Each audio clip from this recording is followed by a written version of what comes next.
especially to our ever courageous instructor, Ma'am Kim. Before I begin my discussion with my assigned lesson, allow me to introduce myself. I am your candidate number 16, Mandine Reggie Chongsan. Today, I'm going to discuss about the mathematics in Renaissance, focusing on the mathematicians during the Renaissance period. But before we dive in, we need to tackle first the Renaissance period. The Renaissance, roughly 14th to 17th centuries, was a transformative period for mathematics, marked by the recovery of ancient texts and significant original advancements, particularly in algebra, trigonometry, and the application of mathematics to science and art.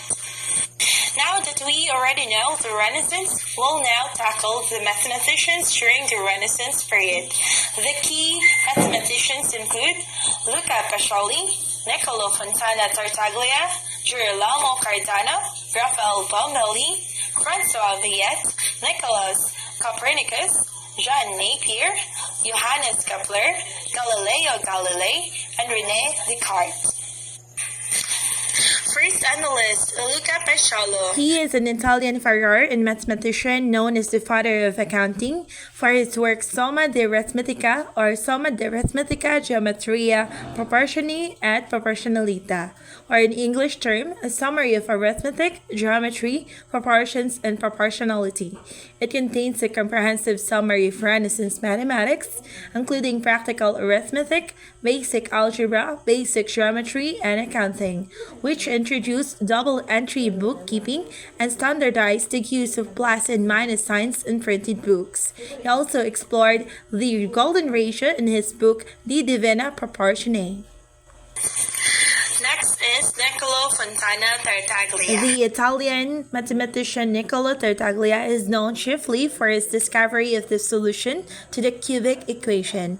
Tartaglia is famous for some fundamental contributions to mathematics, such as algebraic equation of cubic equations, and to physics, such as the study of the motion of falling bodies applied to ballistics.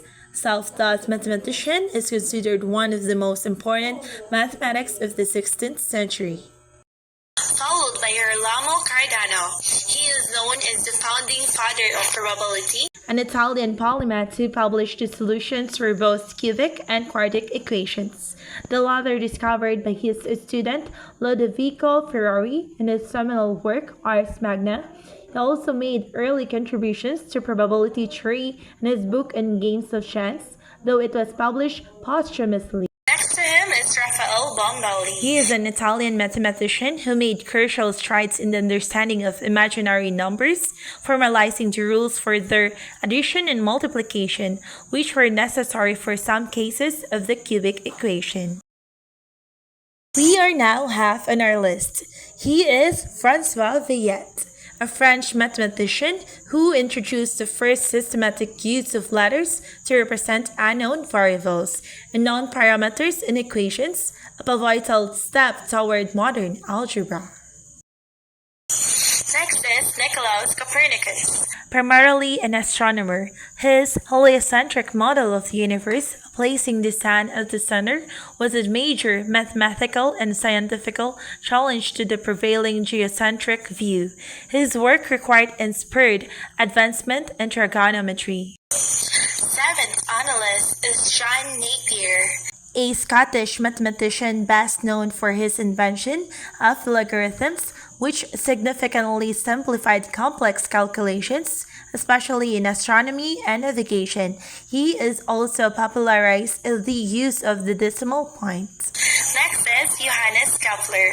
He is a German astronomer and mathematician who formulated the three laws of planetary motion, providing a mathematical framework for celestial mechanics and using conic sections to describe elliptical orbits. Second from the last is Galileo Galilei. He is an Italian scientist who applied mathematical analysis to physics and motion, advocating for a scientific method based on observation and experimentation. He used mathematics to describe natural phenomena like the parabolic path of projectiles.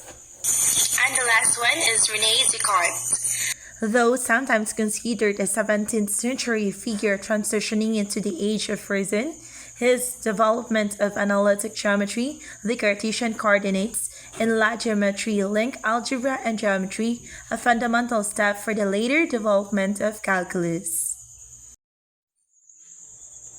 We'll move forward to the major mathematical advancements. Solution of cubic and quartic equations.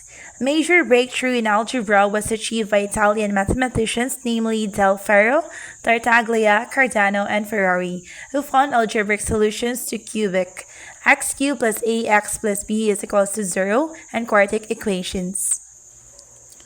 Symbolic algebra, the gradual adoption and standardization of mathematical symbols like plus, minus, equal, radical sign, decimal points, and letter variables by figures like Pacioli, Ricord, Beatty, and Steven made mathematical expression more efficient and universally understood.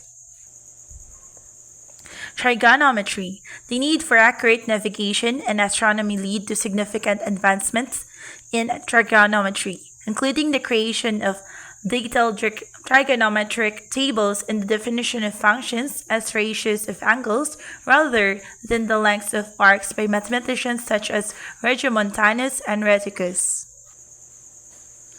Link between art and mathematics.